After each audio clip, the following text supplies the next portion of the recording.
Okay, greetings everyone. This is Kali Akuno. It's a pleasure to be with you again. I want to thank everybody for tuning in, and those of you who are going to watch this later, definitely make sure to like, share, and subscribe the video.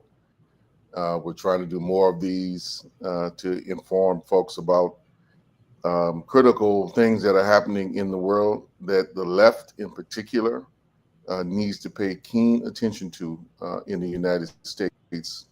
And today we wanted to circle back around and have a conversation about Venezuela and, more point of fact, about the Bolivarian revolutionary process and where that stands, particularly in light of the threats that the Trump regime and the MAGA movement are posing against the Venezuelan state and its people. So we have brought back Circa to join with us. Folks might recall about 3 weeks ago we did an interview about the impending threat, which has done nothing but escalate over the course of the last 3 weeks. The first round of interviews we did, if you missed that, definitely go check it out. Um, and we also today joined by Chris Gilbert, author.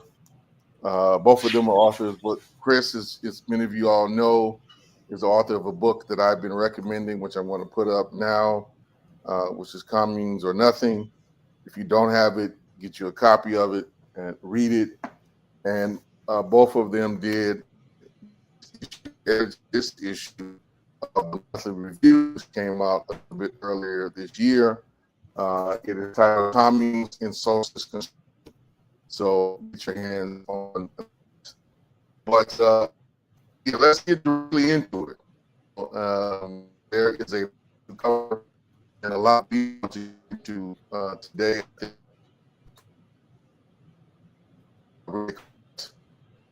Misinformation that is out there about Bolivarian Revolution. So, and let's just start with an update on where things are being posed and his regime, or I should really say Marco Rubio, Marco Rubio, and his long-standing kind of anti-communist crusade that a large part of the MAGA movement have adopted. So, Sierra, if you don't mind, if you just give us an update on where things stand right now. Well, first of all, thanks, Kali, and to everybody who's listening. It is important, and make a gesture to me if you do not hear me well, because I'm not 100% sure about my connection. Okay, I can hear. That's okay. Um, yes, it is important to be talking about Venezuela. There has been a build-up since a military build-up against the Bolivarian Revolution and the sovereignty of Venezuela. We could say since early August, but actually we should really say for the last 26 years when Hugo Chavez came to power.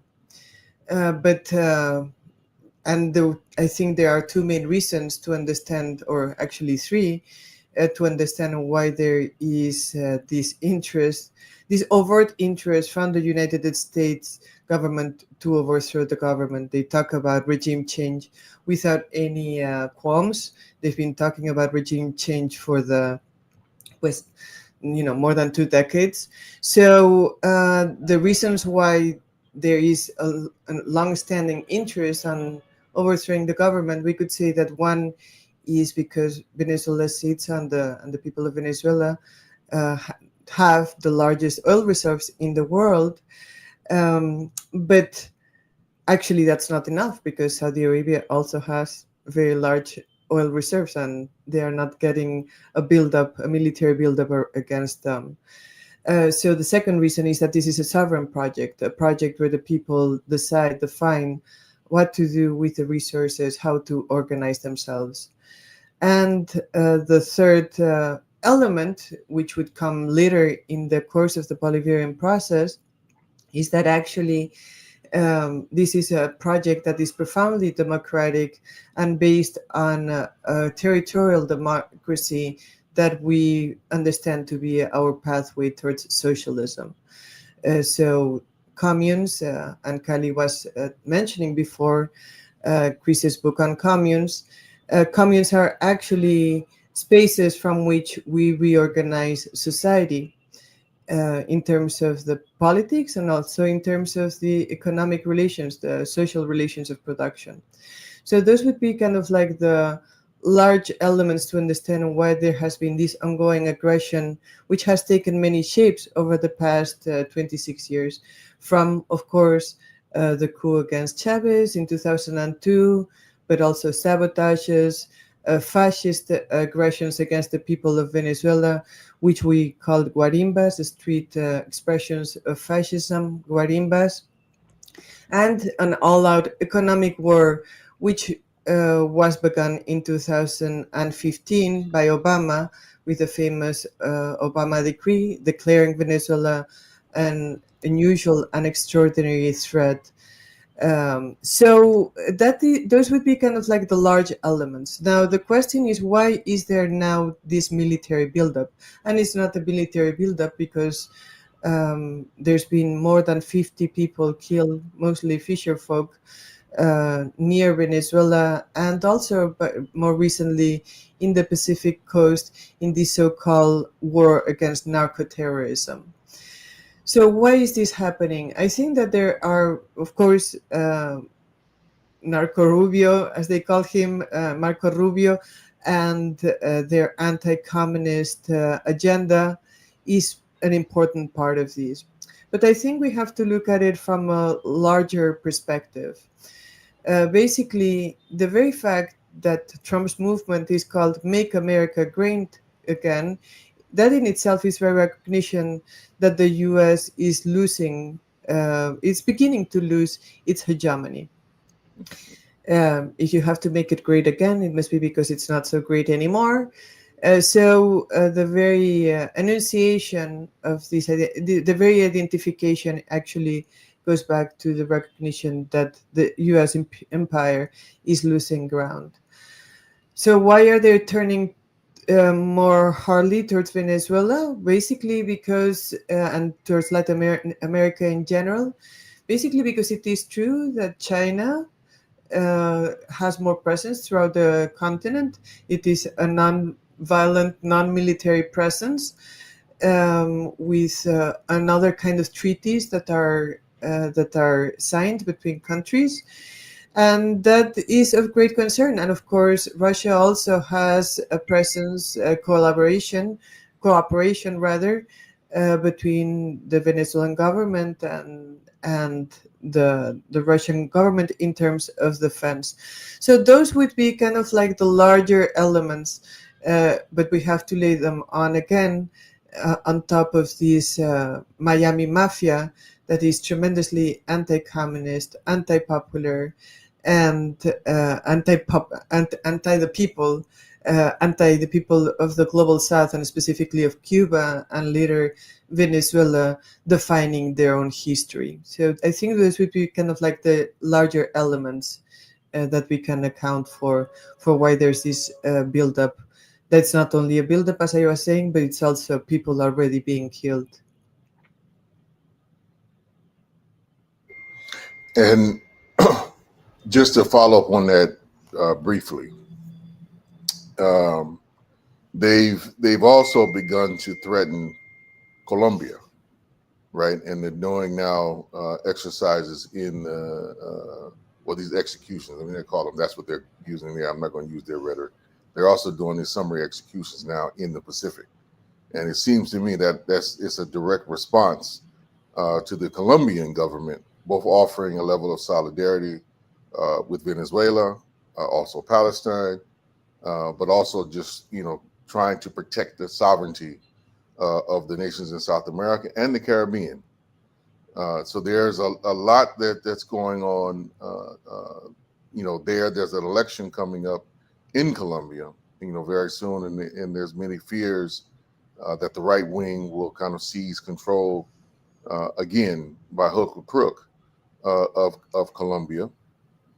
So if you could help us just kind of understand where relations are at, so between Colombia uh, and where relations are at, just briefly within the region, because we know, or at least some of us who are paying attention in the United States, Trinidad is taking a very pro-U.S. position and posture.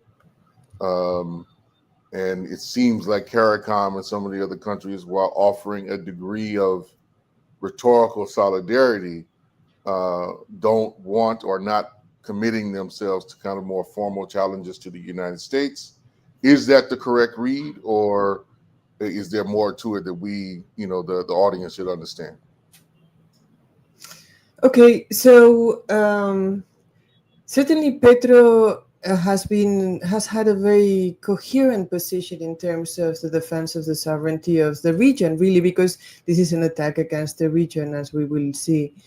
Um, but specifically Venezuela, and has said that an attack on Venezuela would be an attack on Colombia, and it's true. It's not just rhetoric. It actually there's there's substantive reasons to understand why that's the case.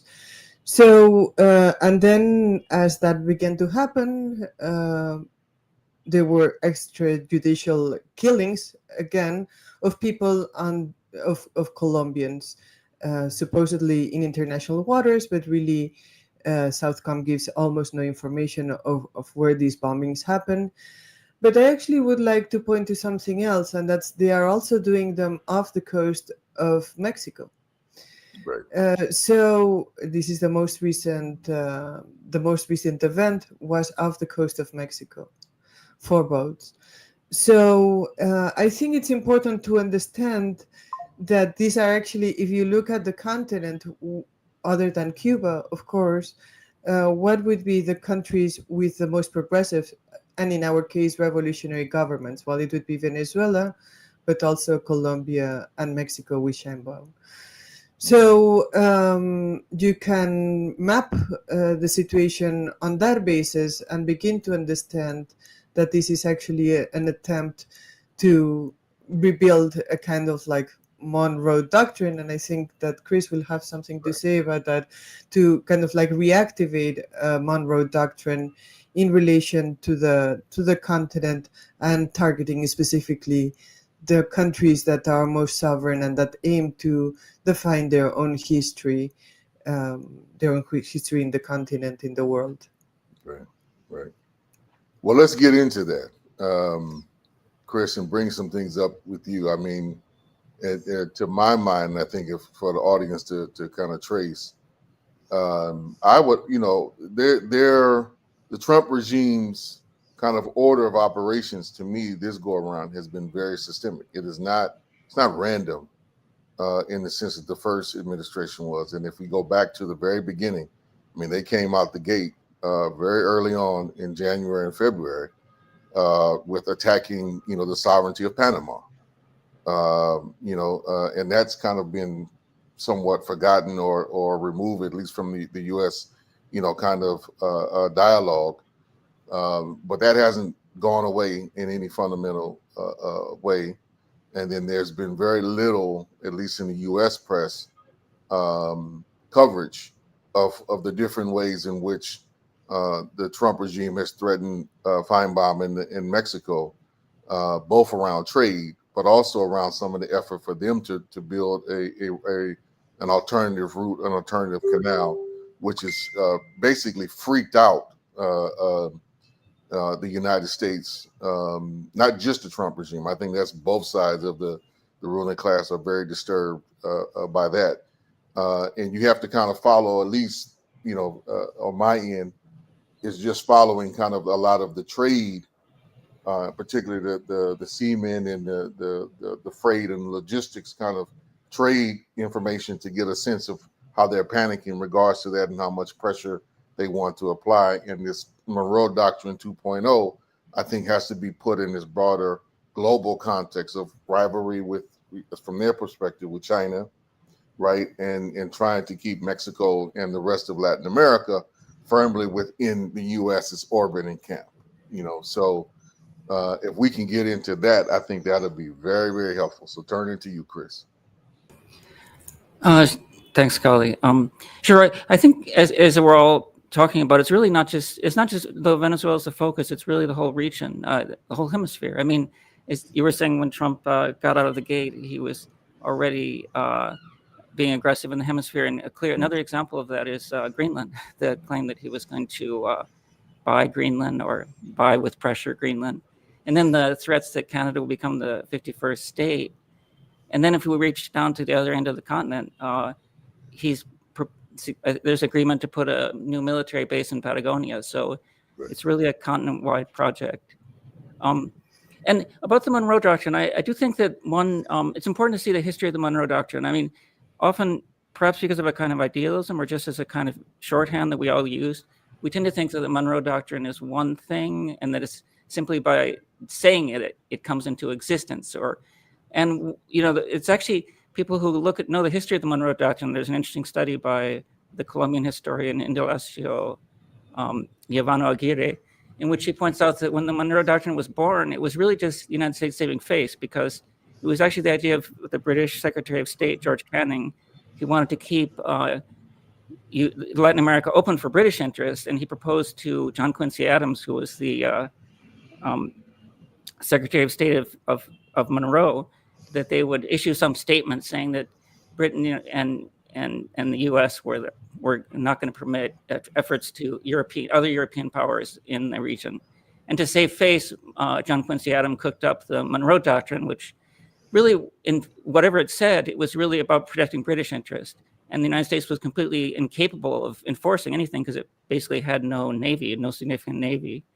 So when people really think about the Monroe Doctrine, they're really thinking about this moment in which it kind of becomes activated in the name of intervention, and that becomes a possibility precisely because of U.S. imperialism. I mean, Lenin puts a date on imperialism. It more or less emerges around 1900, and that's when Theodore Roosevelt is the president of the United States, and he's as the Roosevelt corollary, which allows for essentially policing in the area in the name of U.S. interests. And when we say imperialism, obviously imperialism is a political, military, but also an economic thing. So it's essentially protecting U.S. monopolies. For example, centrally, the United Fruit Company, in the period 1900-1934, the U.S. did interventions in Panama. It instigated the separation of Panama from Colombia.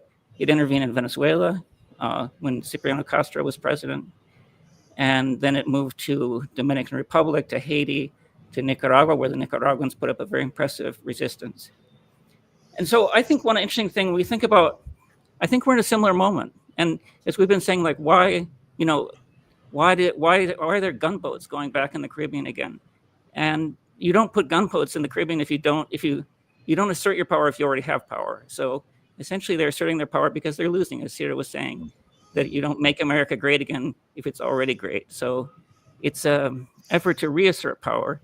And precisely that's because for a number of factors, there's greater sovereignty in the region. There's been a long process of building up in countries like Venezuela. There's been efforts at regional integration. And so I would say in a great measure, and as well as the emerging multipolar world and the support that arises from that. So we're kind of at a similar moment. And one thing is interesting, I think it's correctly, John Bellamy Foster of Monthly Review wrote a very interesting article called The New MAGA Imperialism.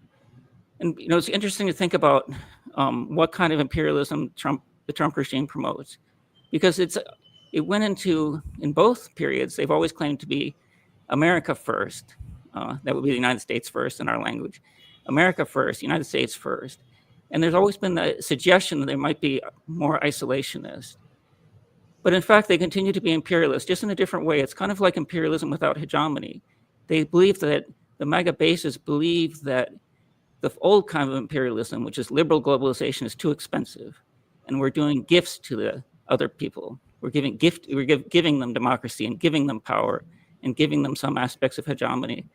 They consider Europe parasitical. And so Europe has to ante up into NATO. And so the new kind of imperialism is more directly transactional. It's more like what Amilcar Cabral called piracy on dry land, or in this case, piracy in the water in the Caribbean. And actually, we're seeing that today. Piracy in the Caribbean, U.S. pirates, U.S. corsairs are coming back. So it's more about just seizing what you want, what they want. And I think when you look at Venezuela, there's an interesting shift in the discourse. Before they were going to bring democracy to Venezuela. I say that, in quotes, they were going to bring democracy to Venezuela. And now it's more explicitly, actually for Trump, what they want, they justify it in the inverse way. Before they would say, we're going to bring democracy to Venezuela. And we would say, no, they just want our oil. And now they say, no, we just want your oil. So there's a complete shift in the discourse. And we say, no, it's not just the oil. They also want our socialism. So there's been an inversion in which they justify, since they don't believe in gifting things to other countries, they simply just want the oil. And under the cover of drugs, they say it's about drugs. And, one thing, I'm sure you all talked about this in a previous conversation, it's well known, the DEA, the UN, organizations that cannot be accused of being leftist, recognize that Venezuela is not it's not a drug producer at all, and It's not an important trafficking country, but it is an oil producing country, and so it's the kind of shadow war that's going on. Well, they're dropping, I would say, just within the last 2 weeks in the U.S. media, they're even kind of dropping the pretext of drugs.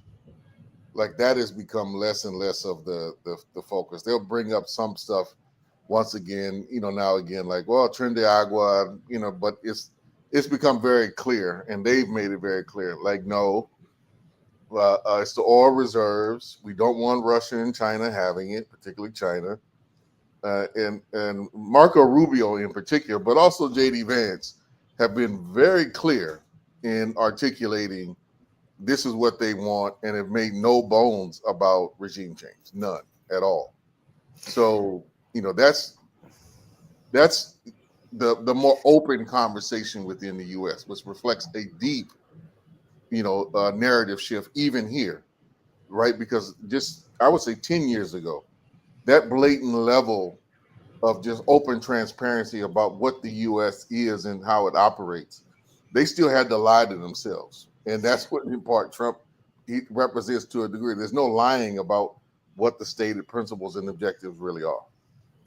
That's right. I mean, basically, they had to look for a legal framework to do it, to not go through Congress. And that's why they joined NARCO, which would be, in principle, a response to a real crisis that there is in the U.S. with terrorism.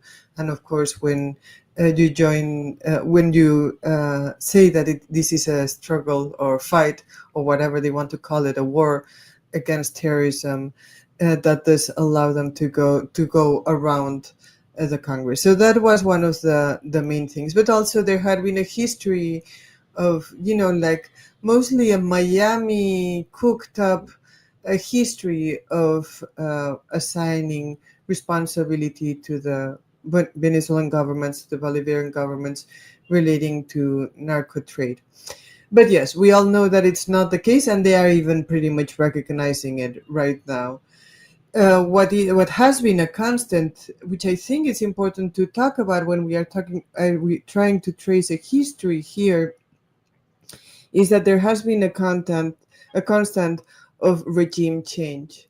And I think that it has to be put in the center, the fact that they have openly talked about regime change, because sometimes we just take it as normal. It's been normalized because they said it so many times that their objective is regime change. And whenever, from Bush to, all the different presidents, Bush to Clinton, to Bush and the Obamas and so on, when they all talked about regime change, it is an overt expression of U.S. imperialism. So while there is, over the past couple of weeks, a little bit more overt expression in terms of this having the goal of taking Venezuela's oil, the actual goal of regime change has been practically stated since day one. And I think that sometimes we lose the capacity to be outraged because we hear something once and again, and then it becomes naturalized. But frankly, who is the U.S. to define, to say that a country needs the regime change? And that goes back basically to the Monroe Doctrine and its most like its 20th century iteration with a corollary. The U.S. does assign itself the role of the police of the police of the world, and specifically of the continent, and that has to stop. Now, I think it's important that we go back to the issue of the continent, how the continent it has responded, right? In some cases, very, very well. In the case of Colombia, and also Sheinbaum has been very coherent, and of course, Cuba and Nicaragua. But the continent, while there have been processes, sovereign processes that have been advancing, and even revolutions, it is also a more broken up continent than say 15 years ago, in the heyday of the Bolivarian Revolution, of the Pink Tide. In the period of the Pink Tide, there were of course outlier governments, but they were outlier governments, and most of the governments were for a sovereign project. And Venezuela, of course, being always under siege, the Bolivarian Revolution being under siege, but having better conditions, was able to kind of like make many of these countries converge around a collective sovereign project for the continent, a Bolivarian project, we would say, from Venezuela. So this moment is not the same. Of course, we all know what's going on in Argentina. You were mentioning, there's elections coming up in Colombia. We do not know what will happen. Of course, we hope that the progressive forces will stay in power. But even Brazil has been very lukewarm. And earlier, like Lula has really been extremely lukewarm. I mean, there's a lot of analysis about what may be going on, the internal forces, but the truth is that for us, it's not acceptable, the very lukewarm position of Brazil. And then there's Trinidad and Tobago, which is our closest. Of course, we have land neighbors, but in terms of what would be the country that's closer to the political epicenter of Venezuela, that would be Trinidad and Tobago, Trinidad. And right now we have seen, as we speak, there is a military despliegue in Trinidad and Tobago with the USS Gramsci there, something that's really extraordinary. I mean, they've stopped all their port activities to receive this massive warboat, and the government of Trinidad has been extremely. I mean, it just totally folded itself to the interests of the United States, and that is of great concern. CARICOM, in general, has been CARICOM is an interesting theme to study, and also of concern to the people on the left, and to the people who believe in the sovereignty of the peoples, because CARICOM was kind of like very united also in this period of the Pink Tide. Venezuela, during the most economically affluent period for the Bolivarian process, was able to promote very, very good exchanges, very solidarious exchanges with the countries of CARICOM. More recent years, Venezuela, because of the U.S. unilateral coercive measures, has not been able to offer oil. But also there have been changes, kind of like shifts in the governments in CARICOM. So we have seen kind of like a lukewarm response to the current situation. That is of concern, but of course the countries of the Caribbean are small countries with precarious sovereignty.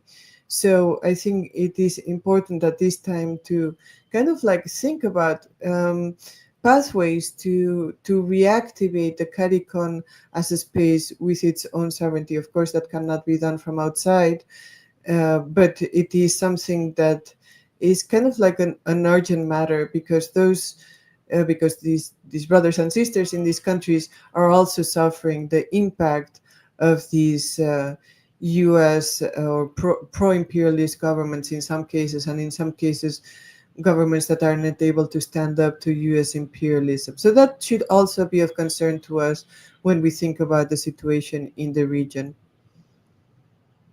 Before we dive a little bit more into the Bolivarian Revolution and where some things are at, I want to ask both of you, because it's just occurring to me, a level of concern that I know myself and several comrades I was talking to just yesterday about the kind of number one, this massacre that happened in Rio de Janeiro.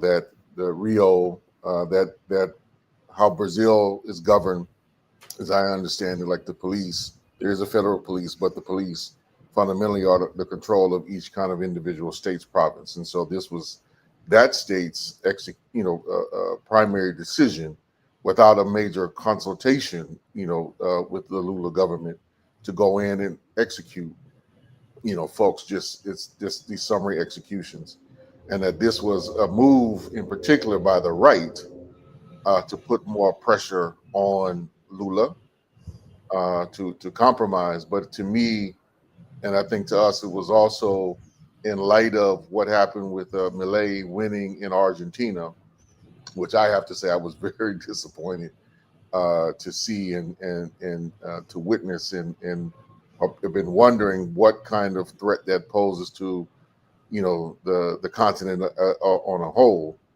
But it just seems to me like the right is they're coordinating very specifically with each other. They're trying to press, their advantage, and that this one seems to me, this massacre that happened in Rio was done with kind of a clear connotation of what should happen in the United States, and it's something that Trump is trying to mirror, given how the history of how the military has been used as a containment force in Brazil, and it's something that he's trying to copy, in the United States actively now, despite there being some pushback both from the movement and the courts. He's moving forward with creating his own army with ICE.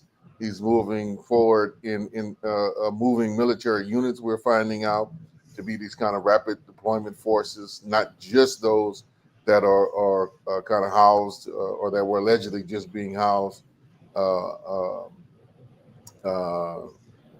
I'm forgetting the term right now, with the National Guard, but the actual active military units. Then there's these reports that a good number of his cabinet ministers are now relocating to military bases inside of the United States and making their primary residencies there. This one in Brazil really was concerning, that it kind of perhaps is foretelling what may come throughout the rest of Latin America, but also in the United States itself. And just what are you all's thoughts on that, seeing it from a different angle, different position? One thing I would say is that it's important that we just identify that the United States is actually entering the MAGA movement's a fascist movement, and we're seeing many expressions of fascism in the United States. Maybe in Trump's first term, people might have to qualify and at least try to argue the point. But right now, you have the Gestapo, you have Gleichschalten, which is the process of making cultural institutions more homogenous, which the Nazis did and Trump is doing. So it is a fascist system. And it's also typical that I think in an imperialist situation, which has been our situation for 100 years, fascism typically learns from the colonial situation, brings the colonial situation home. Right. So, I mean, to look at a very recent and pertinent example of that, there was against the Cuban Revolution, there emerged Cuban fascism, and Marco Rubio is part of that Cuban fascism, which now the chickens have come home to roost in Washington. And that pattern repeats over and over again, like a lot of Vichy collaborationist French government. It was very powerful in French colonies first. In fact, almost all the French colonies, except for Guinea-Conakry, went over to the Vichy regime just right from the bat. So the colonial situation is essentially fascist already, and it's kind of like the chickens coming home to roost. Mm-hmm. The Brazilian massacre is terrible, And it obviously echoes what's going on in the Caribbean, because there are also extrajudicial executions in the name of allegedly fighting drugs. And you're right that the right wing learns, and I don't know if it's exactly coordinated, but they probably sense the wind is blowing a certain way. There's a certain opportunity. And it's one thing that we've been saying is that the U.S. interference happens in the whole region, but not only against sovereign nations, also against countries with limited sovereignty. The clear case is Argentina today, because Trump directly intervened in the elections by essentially extorting the Argentinian people with the possibility of withdrawing the support of the peso, and then the country would enter into an inflationary spiral. So that's a case of direct intervention in an allied country to guarantee the continuance of a Trump ally there, a clearly fascist Trump ally. The Rio massacre is terrible, and one interesting thing about it is that that was Comando Vermelha. Comando Vermelha is a group that was born in Brazilian prisons, and it initially had a political leaning, a leftist, as the name indicates. Red Commando. They initially had a leftist leaning, perhaps similar to some collectives here, which we call them colectivos, and sometimes they move along the left-right spectrum, and sometimes they can actually express popular desires. As I understand it, Comando Vermelho was an organization that did sometimes implement governability in the barrios in a way that was acceptable to people, that was, expression of a kind of popular sovereignty. So this is kind of like an attack on the people of Rio, on the poorest people of Rio. And of course, that's the way people understand it there. Yeah, I'm glad you bring that up. Go ahead, sir. No, I was just saying, as of course, the occupation of U.S. cities is a new phenomenon, right? And it in the U.S., just kind of like picking up on something short, briefly on my part, the occupation of U.S. cities in the in the current period is actually something that happens often in countries of the global South, where right-wing governments are in power. So just kind of like picking up on this thread that Chris was putting there, how in the moment of crisis, in an imperialist context, the violent tactics that are every day applied against the people of the global South, especially when they reveal against oppression and domination, get little by little, like translated to the country of the global North, in this case to the United States.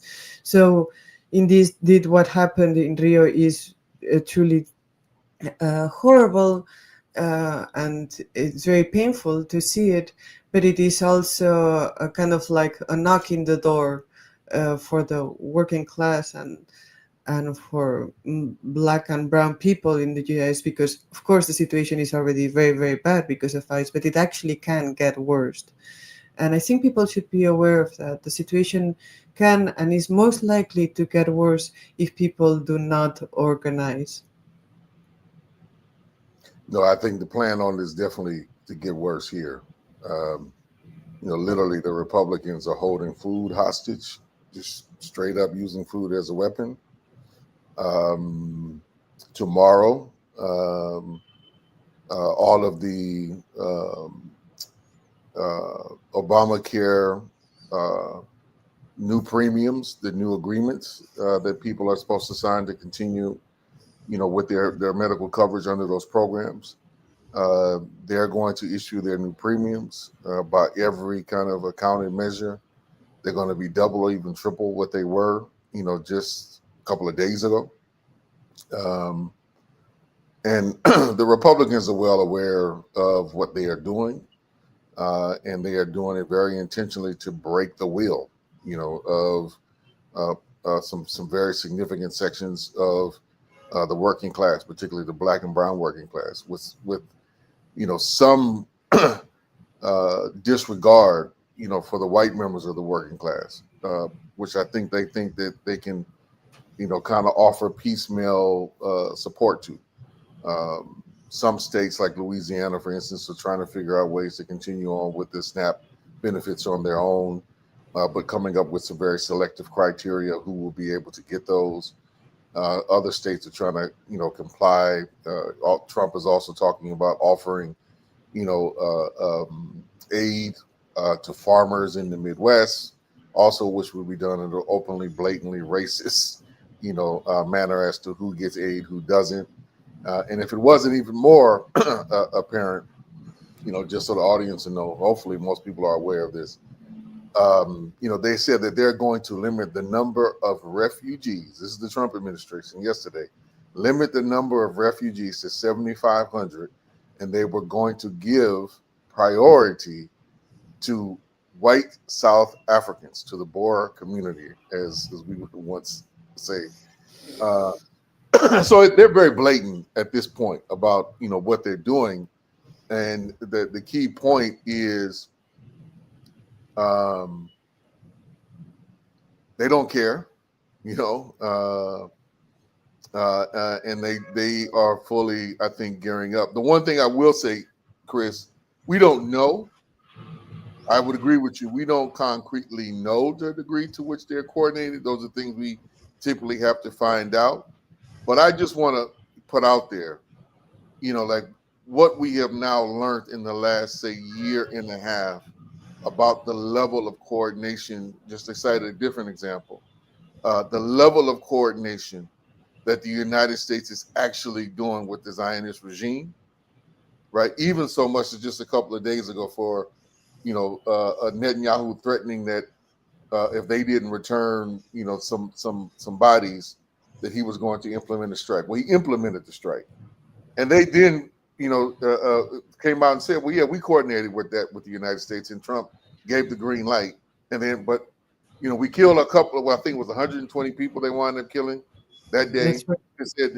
And then said the ceasefire's back on. We could just wipe out folks. And I'm mentioning that because I think if we study some of these things, the level of coordination where they are at is actually is becoming much more transparent, and it's actually global. And what's making me think about this, to just put a lot of things together, is this recent RSF attack that happened in Al Fasher in the Sudan. And the information is now kind of trickling out as the level at which the UAE and the United States and Great Britain and France have been arming the UAE to supply weapons really to both sides in that conflict, but particularly to the RSF, and the level of actual knowledge and coordination they have to kind of keep this going, in the level in which they're compromising. So in that case, they're saying, well, you guys gave us help to deal with the Gazan situation in terms of UAE. We're going to kind of offset that by allowing you to have more permission to do what you want to do in the southern part of Sudan, to extract gold and other precious metals, as a trade-off for your collaboration in the struggle. And I'm just thinking, and this part is speculation. The other parts we more evidence is directly coming out with. The piece that I really want to just hone in on is the level at which Trump openly was intervening in the Brazilian judicial process, right, to try to protect Bolsonaro. And my read on this is, okay, I lost that round.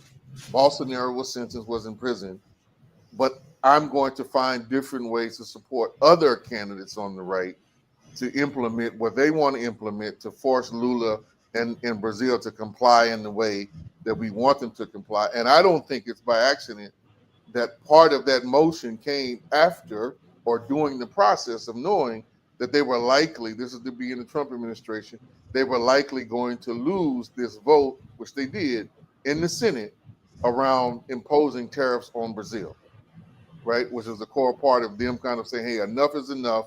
This is disrupting, the economic well-being of core parts of at least our base and people.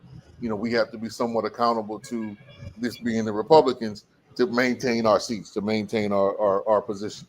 So I don't, again, this is speculation on Khalid's part, but I don't think, to me, the way the fascists are moving, I wouldn't put it past them to have direct conversations around, make these moves, execute this, apply, maximum pressure.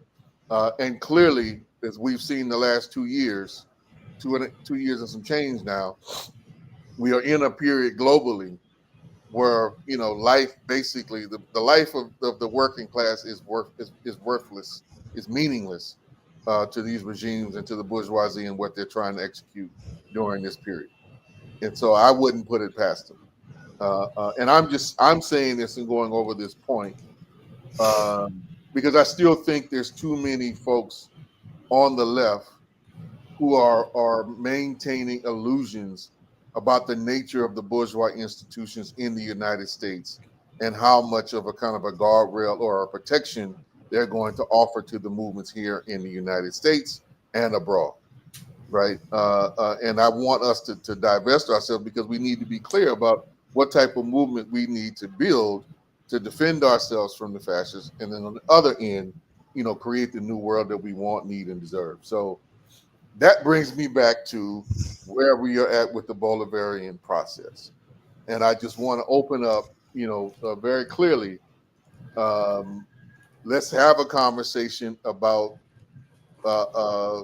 what many now are calling kind of the dead end of the Bolivarian process on certain sectors of the left. The right is totally pushing this narrative that the Maduro government is a dictatorship, is completely anti-democratic, and therefore everything associated with the Bolivarian process, the communes, the cooperative, everything in between, is now tainted from their perspective by this cast that there really is no Bolivarian process anymore, and it's just a dictatorship that's coming on high from the Maduro regime and the military, which is backing, quote unquote, the Maduro regime.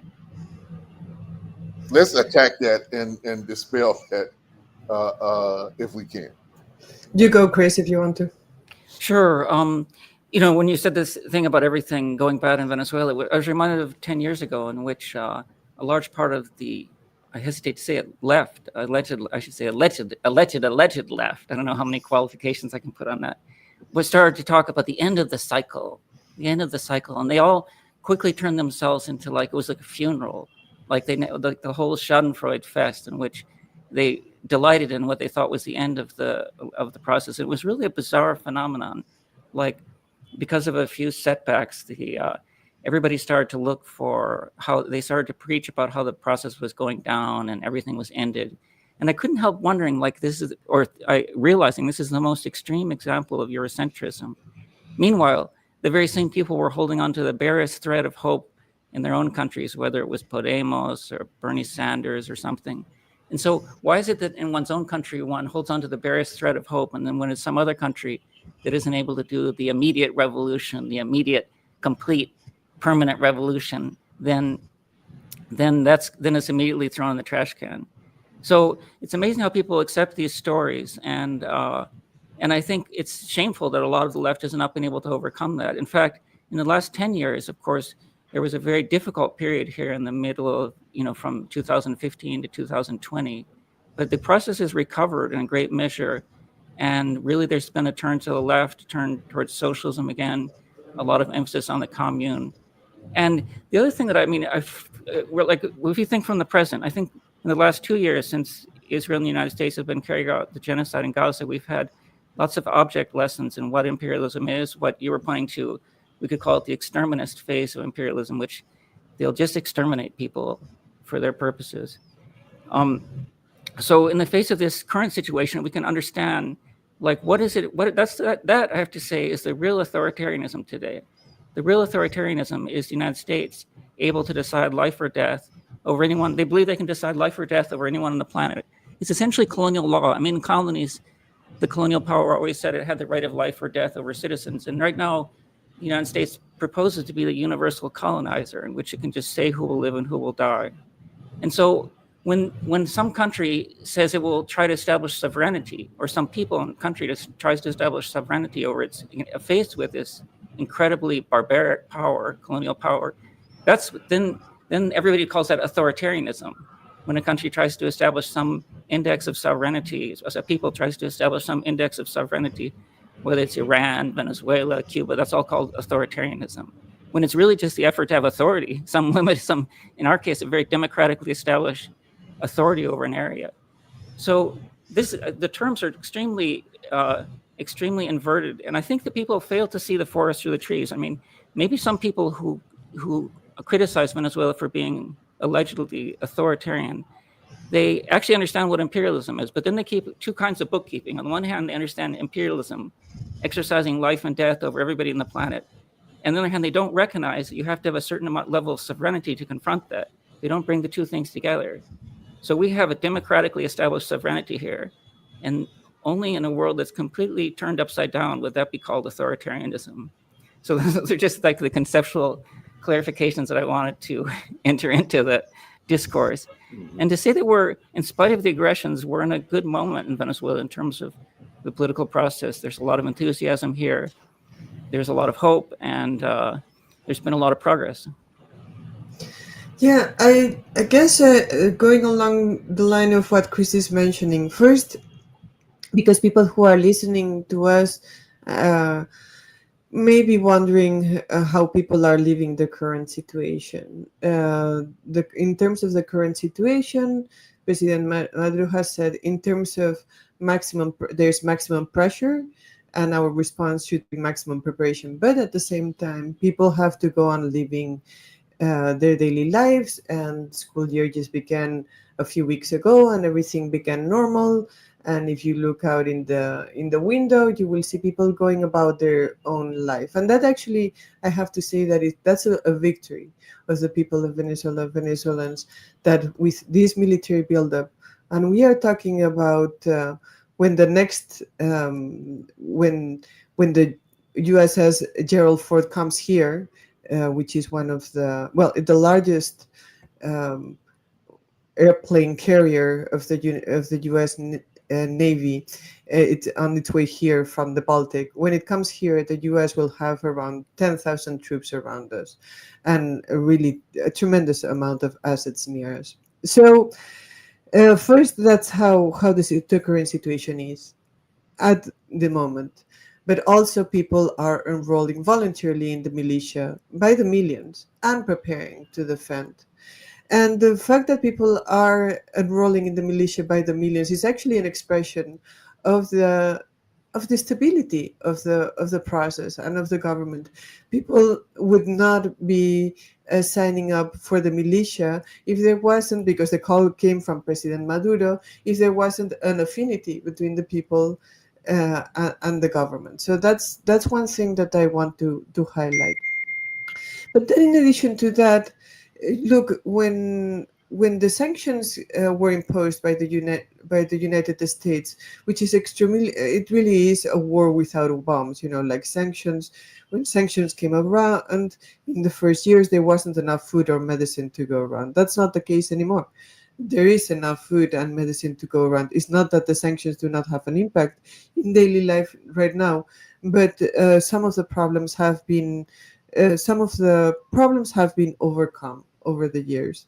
So when the first years of the sanctions came in, it actually was very the government had to assume a certain pragmatic mode of governing. Because it had to respond to this tremendous economic war from the United States. And so in that period of time, there were some moments when the grassroots movement had some criticisms of the government. But things have been changing, and have been changing in a very wonderful way. I actually would dare to say, first, communes, which are maybe we'll talk a little bit more about communes later, but communes are the territorial way of making socialism in Venezuela, with two legs, direct democracy and social control over the means of production, right? So communes began to emerge with force around 2016, 2017, in the worst of times. And they began to emerge relatively spontaneously around the country, or rather re-emerge, because Chavez's project of the communes comes from 2009. But it was in the worst of times when people really began to turn towards the communes. So the communists began to become kind of like a moral referent, we could say. It's a strange word, but that's what referente moral is, the word that we often use here in Venezuela to refer to the communists, to this process that happened in the very early years of the US blockade against the people of Venezuela. So the government has done, I think we could say, even a self-criticism in the sense that it has turned towards the communes. Now, communes are profoundly democratic initiatives. I mean, they are there is liberal democracy, which is a very restricted democracy. As you know, in the United States, you can choose between the Democrats and the Republicans, and really, what big difference does it make? So that's not really a substantive democracy. When we talk about Venezuela's democracy, we do not only have a liberal formal democracy, which we do, where the president and the representatives are chosen, but also there is a grassroots democracy where people decide things that pertain to their everyday life, but not only to their personal everyday life, but they collectively imagine, people, us in communes, imagine collectively how to reorganize the whole of society. So I think it's very, going back to your question, Kali, I think it's very, very, very sad, frankly depressing, that some sectors of the left are looking at this moment as the moment in which they'll make the break with the process. It's actually absurd. Are there problems in the Bolivarian process? Yes. There's problems in the revolution. There's many problems in the revolution. External, of course, because of U.S. imperialism, and of course internal too. Errors, mistakes get made. People are imperfect. There's different factors within a revolution, within any revolution, and sometimes, like more centrist factors have more space, and other times more revolutionary factors have more space. It will happen in this and any revolution. But what I find like really sad, frankly depressing, is that at this point, when actually the government is walking hand on hand with the communes, which wouldn't be the case 5 years ago. In this moment, when the government is actually walking hand on hand with the communes, it's when some people, because of whatever, like some interpretation that they have that comes from the mainstream media about what happened on July 28 last year during the presidential elections, which the mainstream media has been saying the same thing about Venezuela's elections for the last 25 years, like that they are not truly democratic. Because of that, they aligned themselves with imperialism, because these sectors of the left that are overtly going against the Bolivarian process are aligning themselves with imperialism. They are not aligning themselves with the people of Venezuela. They are aligning themselves with imperialism. And this should be very clear. You can like more the Bolivarian process, like it less. You can have criticisms of it. All that is fair.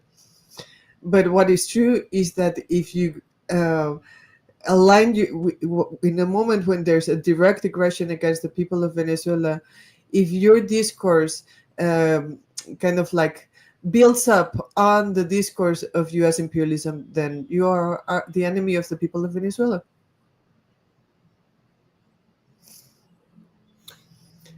If you can explain how in the last 5 years this relationship is kind of forged. I know you talked about, like kind of doing, if you want to call it, excuse me, like special period after the most extreme forms of sanctions were put on. But I've read about it, about how things have grown in this regard over the last 5 years.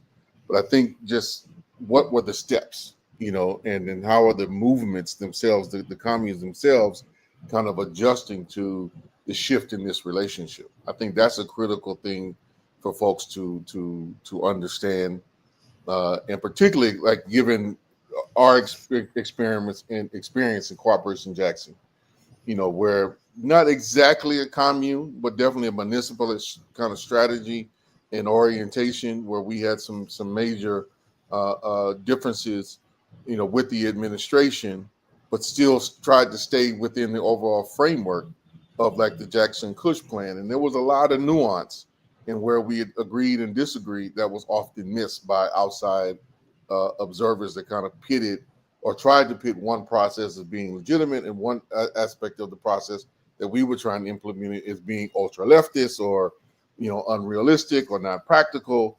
And I think there's some critical lessons that as you mentioned, like to me, how I've put it and felt it in real time with dealing with aspects of the left of the United States, like you're more interested in actual what you think are the mechanisms of state power of those being elected to be able to wield those mechanisms to kind of give a broad authority, but not directly invested in the actual building of the people's capacity to govern themselves, right? And like the left in the United States seems to be very much focused on a kind of static notion of the state, particularly the bourgeois state, and a deep divestment in the actual capacity of the class itself to move, govern, and to create new potentials and new possibilities.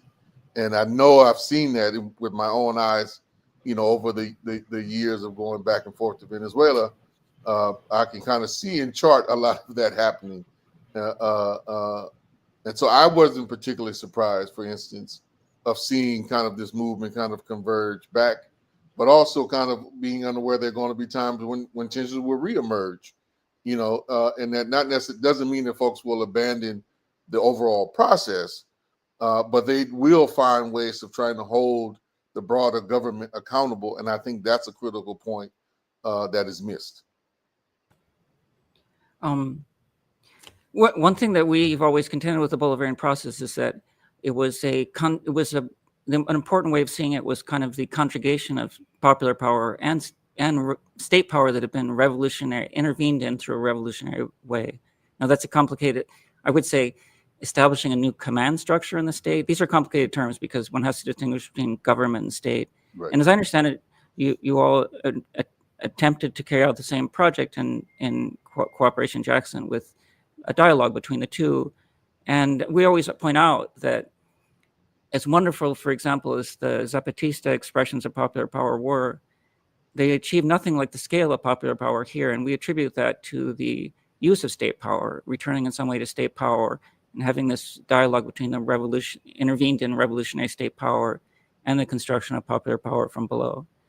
And as we were pointing out, after Chavez died, there's a complicated trajectory in which I have to say, recognize that Nicolas Maduro showed his capacity as a leader in these past 12, 13 years, precisely because he did some very important things like maintaining the unity of the process, learning how to overcome the blockade, and then in these last years, turning back to the socialist project, reviving the relationship with the communes.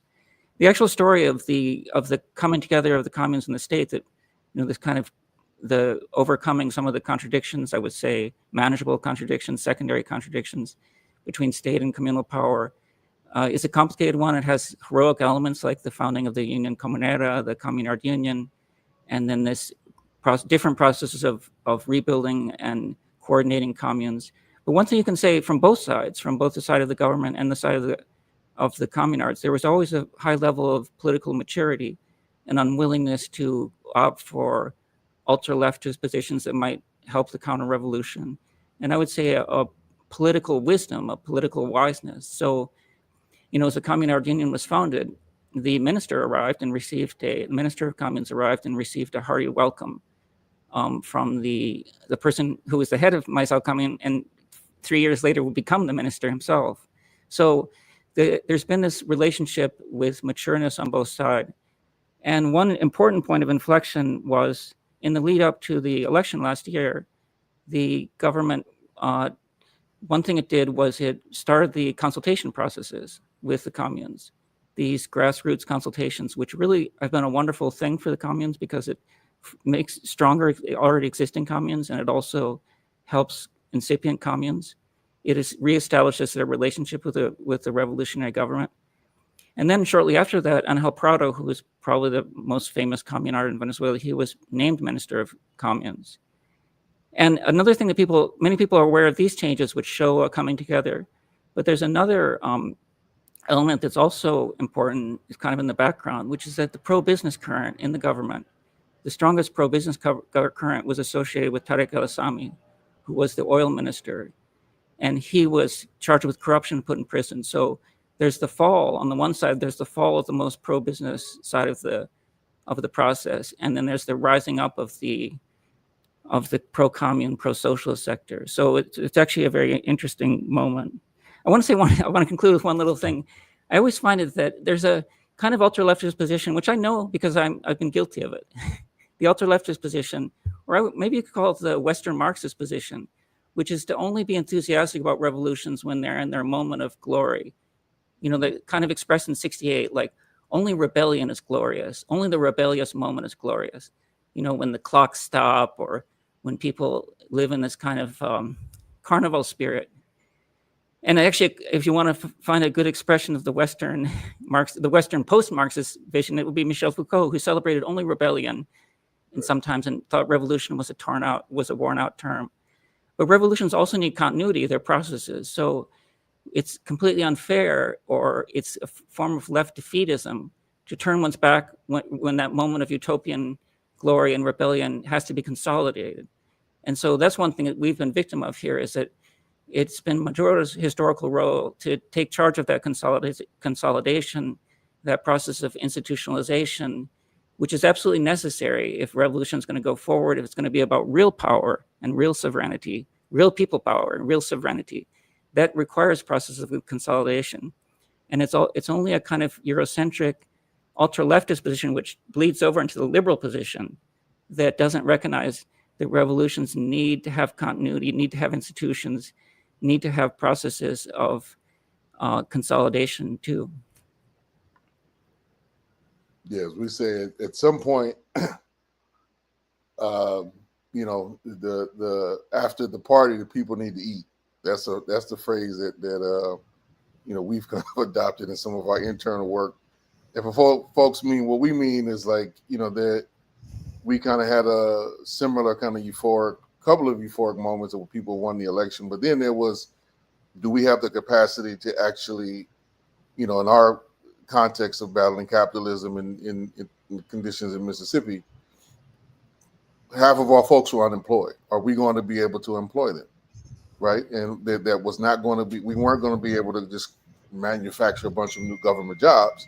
So were we going to be able to utilize the mechanisms to open up space so that we could then build cooperatives and communes and new structures that would then create the new conditions that would take care of people's material needs, which may or may not have resulted in a job, but being able to meet people's fundamental needs.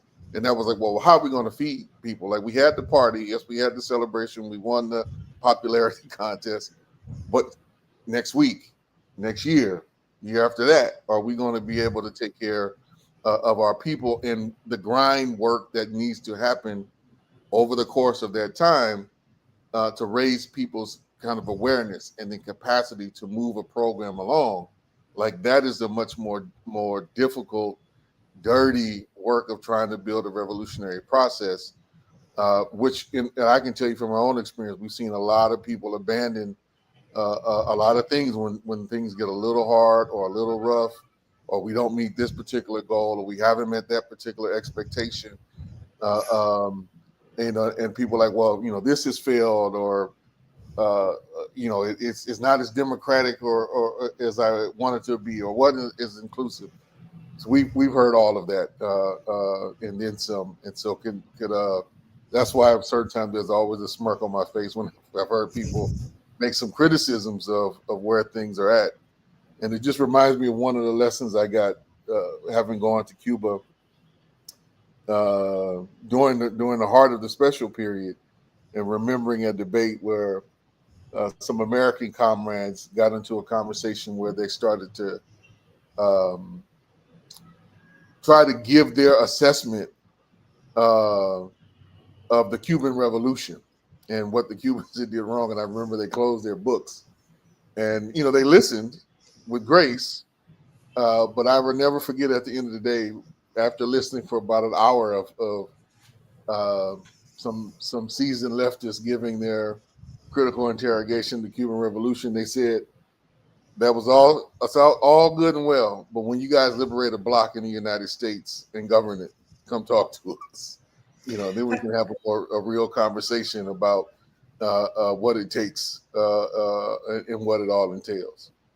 I think that's a wonderful a wonderful example of what happens. I mean, when you go to the people who are when you are with the people who are really building an alternative in the communes in Venezuela's case, uh, it's not as if people don't know that there are many problems, that we are facing many problems, and that we are facing contradictions, and that we have a long way to go to reach our objectives, which would be collective emancipation. But so if you go to a commune and to an assembly, you will hear, like the criticisms that somebody from the outside might, like think that they are delivering with all their, like knowledge, acquired knowledge in fancy universities or what have you. That's, like I want to talk about the people who are kind of like made a rupture here, who are a very small sector, the sector of the left that has made a rupture in Venezuela, with this rupture that you are maybe kind of like talking about, that's happening in some sectors of the left in the US. The issue is that these people actually do not have any grounding with the people who are actually making a new society, working day in and day out to build a new society. So in my commune, I'm part of El Panal commune, I'm a communard, and when we go to the assemblies, people, if you went to an assembly, you would be surprised by actually the level of criticism of certain responses from the government to problems that the people face. But in no case ever has there, in that I'm aware of, in any really existing commune where there really are assemblies going on in an ongoing way, and not all the communes really have an active assembly-based process. It takes time to build it. In no really existing commune has there ever been any thinking about making a rupture with the government because of the problems that may exist. So I think that it is the people of the working class who understand the real conditions and who understand in this revolutionary process who they should align themselves with, and they understand it because they have the option, right? I'm not saying that the people of the United States aligns themselves with Trump because they are not because they are stupid. No, they align themselves with Trump because they are given very few options. But in the case of Venezuela, where there is actually or they have no options, rather, in the United States. In the case of Venezuela, where people have the option to align themselves with a project, with a process which has also a government, the people never ever think about making a rupture. So whatever, kind of like criticisms that people coming from outside may have, or when they write in whatever their magazines about the problems with authoritarianism and so on in Venezuela, it's just absurd. It's, on the one hand, it's not understanding the reality on the ground. On the other hand, it's saying to people, it's extremely paternalistic.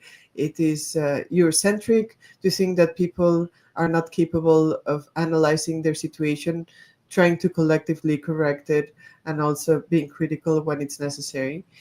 And then ultimately, it again goes back to that they are aligning themselves with US imperialism. And for a country that's been under siege for 27 years, and that right now is facing very probably an all-out attack, imperialist war, that is extremely dangerous. They are playing, they are really sinking themselves in history, because the people of Venezuela, what we are doing is defending the sovereignty of the people and trying to build a better society. And it is not for people from outside, whether they identify as left and have all the correct pathways, or of course for US imperialism, to define our history. And people will fight. I want to say this because we may be coming to an end relatively soon. But as U.S. imperialism closes up on us, there's no that the people are going to not only resist but fight. And actually, if they attack us, like in my organization, we are we are committed to that. If there is an attack on this soil, on this ground, on Venezuela, not only are we going to fight, but it also will be a time to carry forth, like to bring further the revolution in the context of war, which is something that we have learned from history, right? Like, there was the Vietnamese emergence of a revolution, but the revolution actually happened with the imperialist attack, and that is a kind of a model for us too here in Venezuela. Well, I hope it doesn't get to that point, but Yes. given given the nature of this regime, I wouldn't be surprised if it went there, and maybe goes there sooner rather than later, as they are trying to consolidate their process and their position to make both internal and external, somewhat advances. And what makes me think that is they're starting to get a little pushback from their own side of the coin. Some Republicans are now beginning to kind of more visibly break, and I think in the course of the next couple of weeks, as the pressure really applies from people being hungry, not having health care, and the vast majority of them being in Republican states, who are going to need those services. That's going to take on a different tone and character. But I think they're still feeling themselves off of whatever they call in this framework from China, the victory that they got in Argentina. That I think really emboldened them, and then there's a new series of things that should go their way via the Supreme Court, which will just further enable them to strip Black and brown people of voting access, um, and districts wherein some representation has been able to been secured over most of the last 50 years. They're basically going to destroy that, and then other elements that are just going to give him far more. I'm going to use the word that Stephen Miller used, because that's what they're actually aiming for: plenary power over the state apparatus. So I think those things they will try to embolden them to move a little bit harder and faster. But again, hoping it doesn't get to that point. But before we close, um, just and maybe I think we do need to do a deeper dialogue about the communes in Venezuela, because there's not much, at least in the English speaking world, there's not much information that's really out there in detail about how many communes there are, where they are, kind of what they're involved in. And I think that's important for folks here to kind of learn and understand, because even though it's not necessarily some of the same language being used, there is a somewhat spontaneous process of more grounded community, or as you guys would say, territorial projects that are emerging in the United States. And this is really kind of scaled up in a broad way since the pandemic, with the explosion of like mutual aid. And I think there's a lot that our forces here can and should learn from where you all are in the process. Particularly over the last, I think it's been for 20 years now, that communists have been kind of emerging, but particularly I think it's really the last 10 that I think we will be really kind of good to break down. Like, these are the steps that took. These are the decision making forms, that are being involved and employed. These are the general characteristics. This is how the federation is kind of operating and working with this how it relates to the government. So I'm just projecting some things I want us to talk about maybe in some more detail. But if you could maybe, 5, 10 minutes, the two of you just break down a little bit of that, and then we'll set a time to come back and do, kind of a part 3, if you would, that really goes into granular detail. Yeah, we've had the opportunity recently, in collaboration with Kali Akuno, to think more profoundly about communes. We refine many of our ideas. So we've been engaged with the communal project. Specifically, I was pointing out to the monthly review issue, in which there's a bunch of collaborations, all of them very, very interesting, and from different parts of the world, from China, Brazil, the United States. We've asked for perspectives on different communal projects. At the same time, we also tried to refine our theorization of communal projects, I would say with a certain degree of maturity, because I think that one thing we needed to do was to think about a critical perspective on certain communal projects. In my own case, I turned to Marx, and people who know Marx will know that Marx had criticisms of the Paris Commune, just as Lenin had criticisms of the Paris Commune. You could say how to do it better. Lenin was both an enthusiast of the Paris Commune, but also felt they made important errors. Marx was an enthusiast of the Russian Commune, the Russian peasant commune, but he also realized that it needed to have a revolution that accompanied it. It needed to have a process of national liberation. So an attempt to kind of contextualize communes and revolutionary processes. And I guess with any investigation, or any investigation that's worth the effort, we learned things along the way. We didn't exactly always learn what we expected. But for example, in the interview with Angel Prado, one thing that he reminded us of was that Chavez had talked about a national communal system, making reference to the Chinese model. And that seems especially appropriate for two reasons. One is that we were under this terrible, and we are under, even more so today than when Angel said it, we're under this terrible imperialist assault, imperialist aggression. And then the communes and the unity they provide, the unity among the people, but also the unity of the people with the government, becomes especially important. And so this kind of national communal system has a special relevance. So Chavez initially brought up the idea of the national communal system when he was referring to the Chinese, little Chinese booklet called Building, what's it called? It's about the Chilean commune. It's called Inside a People's Commune.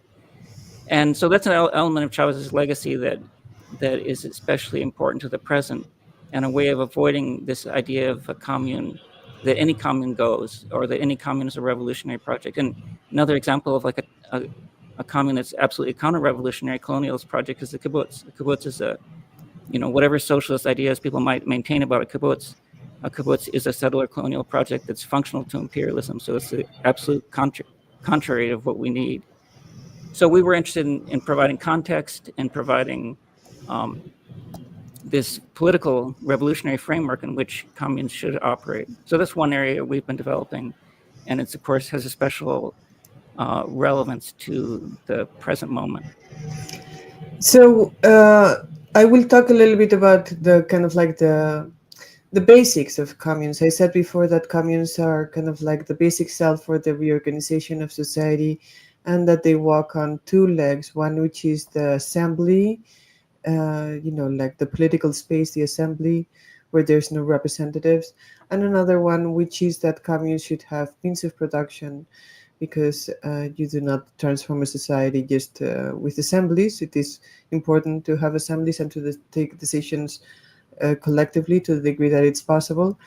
But it is actually important to reorganize the economic system. So communes ought to have means of production, and the kind of property in communes is communal property, communal direct property,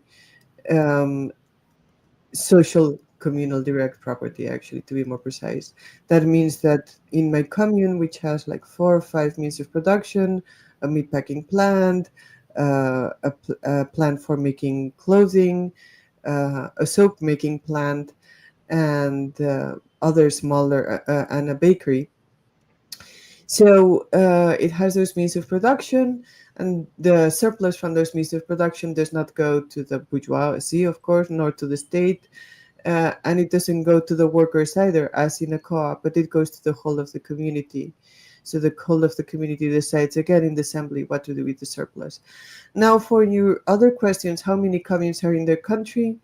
Formally, there are about 4,500, a little bit over 4,500, and with the spaces that are to become communes, it would come up to about 5,500 or 6,000 communes.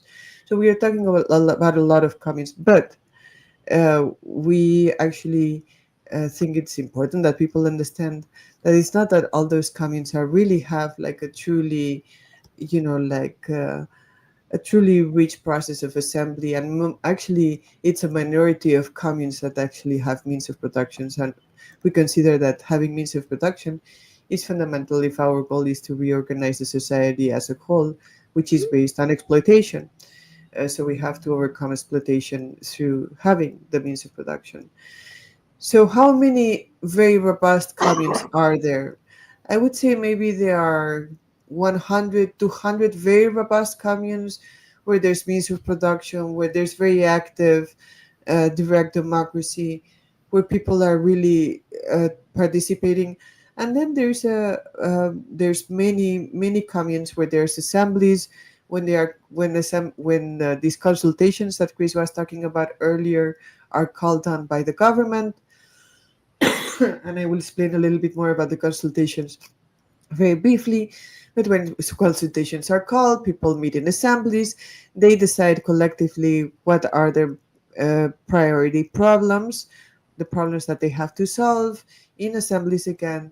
Then it goes to a vote, and then the government deposits funding into the communal bank, and the community itself organizes, so self manages the funds and organizes to solve the problem. So this is a highly participatory and very important in terms of its educational content process. And all 4,500 communes, and actually the extra 1,000 future communes, which are called the communal circuits, all those go through these processes three times every 3 months. So this is actually, even the least organized communes are going through these processes, which, as I tell them, I mean, I'm not telling them with all sorts of precision, but it's, like the people of a community meeting in an assembly to decide what their problems are and where they're going to allocate the resources that are given to transferred via the government, via the state. That in itself is actually very powerful. But so in all communes, sorry about that. In all communes, you will find this. But in some communes, you also will find means of production. You also will find assemblies to define what to do with the surplus of the excellent.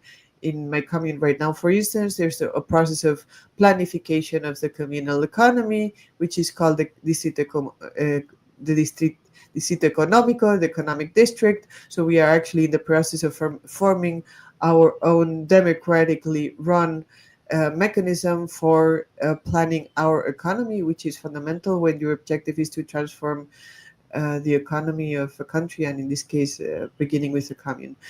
So those are kind of like the different levels. You will find more organized communes and communes that are beginning to be organized, specifically with this really wonderful initiative of the government, which are the consultations, which have been kind of like the motor that was needed to make the communes that were not really active really activate themselves. But then it goes, you were asking about the federation and the confederation.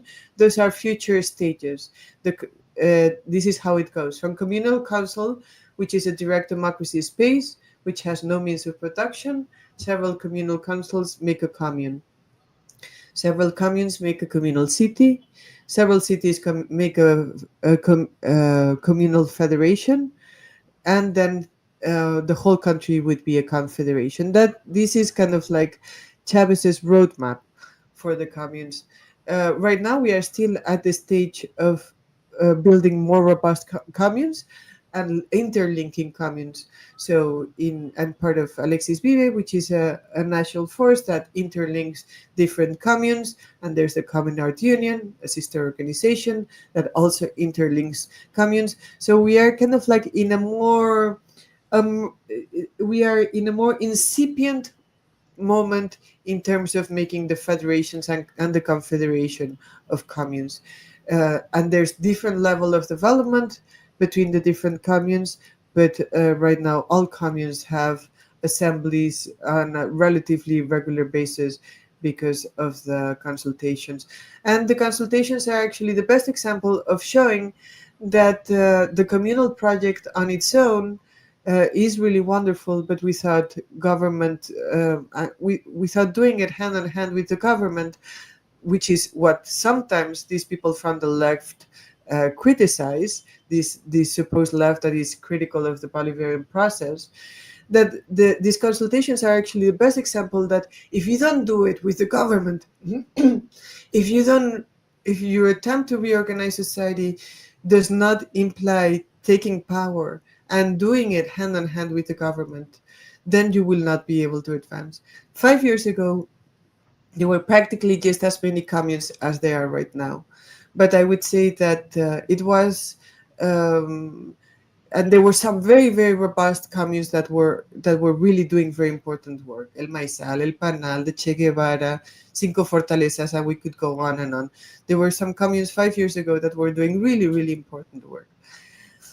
But it's actually the fact that right now there's this alignment between the government and the communes that is allowing the communes to jump forward, to not be, like kind of like spaces where extraordinary things are happening, but to put together a project of not local emancipation, but also national emancipation. And that is really extraordinary. So I think that those would be some of the things that I would like to say about the communes. It would be good to do a conversation more at length. We have been able to not only are we part of communes, but we have been able to visit and spend a long period of time with in more than 20 communes around the country in a work that we are doing, which gets published in Venezuela Analysis, which is Communal Democracy, which comes out in Venezuela as a collection of books that focuses on different communes. And this is a testimonial work where the communards themselves reflect about how they are impacted by the U.S. war against the people of Venezuela, but also how they organize democratically and how they imagine and how they theorize their own practice and how they imagine the new world. So yeah, in the future, it would be very good to do that. Well, I look forward to it at this set of time, and either right now, I would say the latter part of November, early December, and let's That's come good. back to it in some detail because there are a good number of people, at least that I know I'm in contact with through some of the build and fight work that we're trying to project, that are asking some of these questions and trying to figure out, how to scale up and scale out on our end. We have a long way to go to get anywhere close to where you guys are, but you got to start from somewhere. Well, I will say one thing that oftentimes when people look, even people who are solidarians, especially people who are solidarians with the Bolivarian Revolution, when they look at us with, like mostly with pain, because there is a fair amount of pain and there's a lot of danger that we are facing. But we also feel very privileged because we are in a context where a new world is emerging. So, and those things actually are not surprising, that we are in a context where there's a real new project emerging, and that we are under siege, and that we are kind of like around the corner from a hot war. Those things are not just a coincidence; they are actually related. So yes, thank you to everybody for their solidarity. Really do align yourselves with the people of Venezuela, with their sovereign project. Listen to the people of Venezuela on the ground. And I will say again, through this series on Venezuela analysis, which is called Communal Resistance, that Chris and I are publishing, you will hear the communards talking about their experiences. And I think that that's really, like, of course, being with Venezuela and its sovereignty is good enough for it's good enough from a left standpoint, but also understanding what people are building will help you actually be more will people to kind of like feel it closer, feel what is going here closer, and then the solidarity will be stronger, because we too, the people of Venezuela, are very aware of the attack that the people of the United States, of the working class of the United States, and especially Black and Brown people, are undergoing. And solidarity has to go, of course, back and forth. It is important for us to not understand the people of the United States as the aggressors, but the representatives of the bourgeoisie, of the elites of the United States, are the ones who are representative, and we understand the people of the United States to also be the victims of U.S. imperialism. And you actually, like the police, the armed forces that are actually on the ground, they are right there, right now. So our solidarity goes to you. Thank you Yeah. for that. We're going to need it. Chris? Oh, I was just going to say that I recall that I think it's John Quincy Adams said that he thought that Latin America might be the ripe fruit waiting to be picked. And I can assure people that, for not only because it's a multipolar world in which the United States doesn't have total hegemony, but also because of the rich articulation here, including the articulation, the connection, the force that's been built in the commons. It ain't a ripe fruit waiting to be picked any longer. So I think it could be a graveyard for imperialist adventurism. And I also wanted to echo what Sita was saying. It's what you were saying, Kali. That this is counterinsurgency. What you were describing about the coordination around the world is counterinsurgency. The way they brought Cubans in to kill Che Guevara. Right. When in Bolivia, so they brought Cuban counter-revolutionaries in to kill Che Guevara in Bolivia. They are highly coordinated, these counterinsurgency practices. And so what I feel that this fascist expression that exists in the United States, when ICE raids your neighborhood, we have the same enemy now. It's the same enemy. So solidarity with Venezuela is solidarity with yourselves. Yeah. No, that's real about the coordination. So folks should know that many of the tactics that are employed are tactics that they, are wholesale adopting, from the Israelis.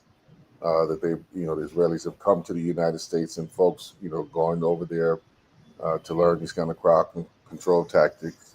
A lot of the technology that they're using now to surveil people's social media and to track your phones were designed by the same Israeli forces that they've been using to kind of identify Palestinians and kill and attack them with drones over the course of the last 2 years, of things that they've experimented on in real time and perfected. We have to just be more clear and intentional about building up our own international solidarity and forces. That is where we are weak right now, and one of the things people know that I've been preaching, for lack of a better term, the right has its international. We don't. So it's time that we build one and be serious about it. So we'll keep plugging away at it. Building the relationships, building the dialogue, and keep it going. I'm being called to work on the ground. Okay. So I want to thank the two of you for taking the time, Thank you, particularly in Kali. times. If anything happens, give us a call so we can kind of do some real-time reporting. But solidarity to the people of Venezuela, to the ongoing revolutionary process. And let's make sure that we beat back, U.S. imperialism in these days and times. Sounds good, Kali. Thank you, and our Thank you very solidarity much. goes Yeah. back. It's reciprocal. Yeah. All right. Thank you. Take care, everybody. Ciao.